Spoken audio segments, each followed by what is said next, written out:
Input devices. So you're working from home, you're working at a cafe, it doesn't really matter where you're working. Input device makes a big difference. Now, the big problem with laptops is that they're really close to you and they are very convenient. They've got the touchpad on the laptop. It used to be that little pointer thing on the keyboard. That was terrible, by the way. But the touchpad is okay, and they've gotten bigger and they've gotten easier to use. But they're still really tough because you've got the computer close to you, your head's down, and the touchpad is really close, and so you have to kind of crunch up to use it. And so it's exhausting over a period of time. Great when you're out temporarily, like at a cafe, but at the same time, not the best idea. The best idea is to get something external, like potentially an external mouse. Now, this is a really simple mouse. There's others that are more complicated, more buttons and scrolling devices, but this at least allows you to put yourself at a more advantageous position to your work, right? I'm out to the side, it's very light, it's wireless in this case, and so this is a good choice to help to open you up a little bit and not get you crunched in and get those wrists and fingers all curled up on you. So external mouse is a good choice. And there are things like roller balls where you can use your fingers to roll it and things like that.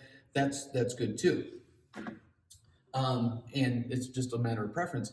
My best option for you is to get an external keyboard and external input device, whether it be a mouse or in this case a touchpad. The thing I love about touchpads is that they're multifunction, so kind of like your cell phone, your smartphone, it's multi-gesture, and so you can do a lot of things on one input device. Same thing with this. I can do a lot of different things with the input device on the computer screen, and people at first are very nervous because they're going to have to learn all these new gestures. Well, I can guarantee you that after a short period of time, you'll become really efficient at it.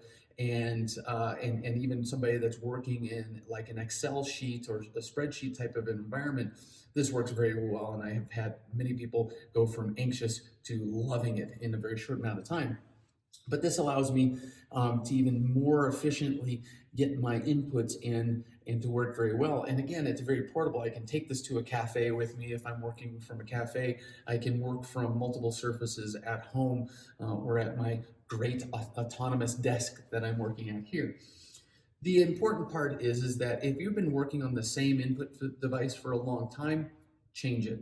Likelihood is that you've gotten very used to it and very efficient, but it's also starting to help you develop what's called repetitive motion disorders or injuries. So the best thing to do is to change it up every now and then. I have several input devices that I switch out from time to time just because I get bored with it and I want to have variety. So get yourself an external input device. My choice is touchpads more often than not. Logitech and several other makers have them for PCs. Of course, Macs have their Magic touchpads, which are awesome.